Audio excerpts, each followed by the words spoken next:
In today's video, we're going to take a look at the Smart Tab M10 HD with Google Assistant by Lenovo. And this is the second generation. Weird thing is, I've seen the M8 version of this, but I haven't really seen the 10-inch version pretty much anywhere. Now, I paid just over $100 for this one. I think it was $129, but I'll leave a link in the description below with current pricing and more information. This does come with a smart charging station.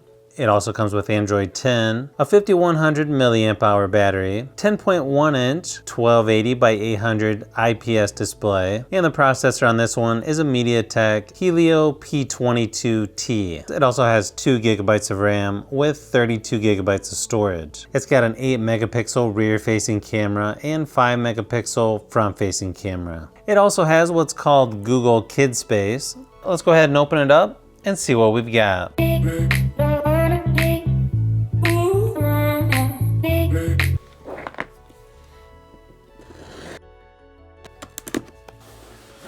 Pretty lightweight tablet, I would say. Comes with a USB-C charging cable and then a USB-A charging brick. Micro SD card removal tool. Safety, warranty, and quick start guide. Here's the smart charging station. On the bottom is the charging, and it's got a nice little cutout for the cable. And yeah, the charging station's probably heavier than the tablet. And of course, charging cable for the dock. Okay, I've got to admit, this feels a little bit smaller than most 10-inch tablets that I've used. So you can almost use this with one hand, even though this is a 10-inch tablet. On the back, definitely feels like metal. You've got your power and volume buttons there on the right-hand side, along with 2 microphones and your micro SD card tray. Then on the back up in the corner is your rear-facing camera. Nice thing is you've got a speaker on each side of the device, along with a headphone jack, and of course the charging port. And then on the left-hand side, or top, depending on how you hold it, is your front-facing camera. It does have a little bit bigger bezel there on the left and right-hand side. And then of course on the bottom is where it goes right into the charging station.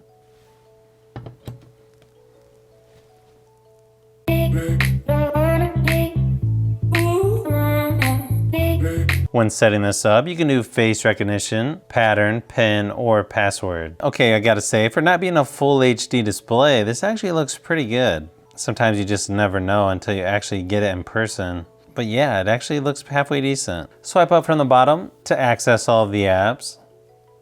The nice thing is they don't put a lot of bloatware on here. Just a few apps from Google. You've got a sound recorder, YouTube Music, Videos Plus, Tips, Settings, Google Home. Looks like it's still downloading though. You've got Bing wallpapers, which I probably wouldn't use. Unfortunately, it doesn't look like you can uninstall that. Pretty typical stuff in the notification shade. Looks like you've got screen recorder, screenshot, dark theme, eye protection mode, screen assistant, auto brightness, auto rotate, Bluetooth. You've also got Dolby Atmos on this. Screencast, data saver, battery saver, airplane mode, and focus mode. So far it's only used just over 8 gigabytes of storage, so not too bad I guess, but 32 gigabytes to me is just too small on a phone or tablet. I think you've got to go at least 64 gigabytes minimum. Like I said earlier, this is on Android 10. If you don't like gestures for navigation, you can change that in the settings. You can even choose 2-button navigation, 3-button navigation, or working mode, where it switches between or minimizes apps by tapping their icons in the navigation bar. I don't remember seeing this on other Lenovo tablets, but it looks like when you go into working mode, it puts shortcuts down here at the bottom. It sort of reminds me of what you would see on DeX by Samsung.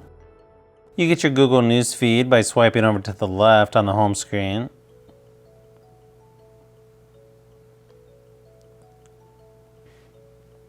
It's a little weird to have this shortcut up here for Videos Plus. I don't know, I just feel like that's something I probably wouldn't use.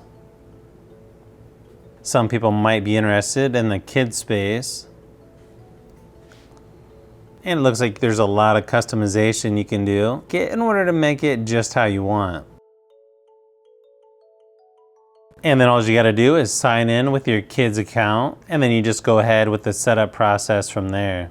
Nice thing is it's got tips to help you out pretty much with everything you would need, such as basic functions, efficiency boosters, family features, life improvements, and then get help. And once it's on the smart charging station, it actually looks pretty cool when it's in ambient mode. And I think most people are gonna like using the Google Assistant.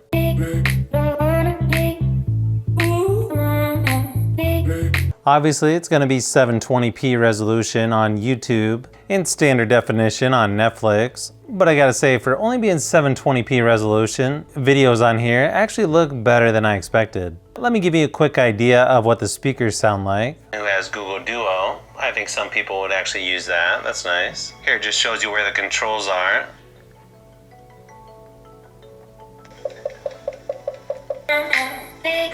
Testing. Is this thing on? You care if I ask you a few questions? Ask away. How old are you? I was launched in 2016, so I'm pretty young. Did you think I was older? So are you saying the PS5 is better than the Xbox? I notice you keep avoiding my question. Sorry, I'm trying to get better at this kind of thing. Okay, so it's definitely not the loudest speakers that I've ever heard, but overall I think it sounds pretty decent for just over $100. Camera app on here is really simplified. You've just got a couple options here. Settings, you've got different filters. Video quality does go up to 1080p for the rear-facing camera. Then you got a handful of other settings to choose from, such as ISO, white balance, exposure, scene mode, grid lines, and timer. You've also got a countdown sound and shutter sound, maximum brightness, location, and storage. You can also choose document, whiteboard, PowerPoint slide, business card, and photo. Here's a few samples of photos and video just to give you an idea of what to expect. As far as the camera goes, yeah, you definitely don't want to be taking photos with this or doing video. Some of the photos in my studio area where all the lights are shining on it isn't too bad, but that's not normal conditions. You're definitely going to want to use your cell phone over tablets, but that's even more the case when it comes to a tablet like this. Again, I wasn't expecting much. It just struggles in lower lighting. And sometimes the focus struggles a little bit, but again, this is only just over $100, so I don't know if you can expect much better for that price.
I tried to run the CPU benchmark on this several times, and for whatever reason, it would not complete it. I have no idea why. Smooth graphics with medium frame rates on PUBG Mobile.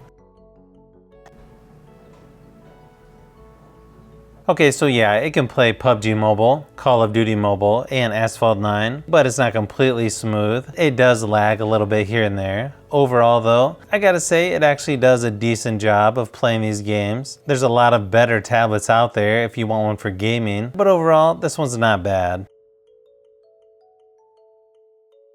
Overall, I think this tablet is pretty much what I expected it to be. Just fast enough to run some games on it. A little bit sluggish compared to more expensive tablets that I've used. But if you're just wanting something to put in the kitchen and put it on the dock, you know, something like that, this is actually a pretty good tablet for the price.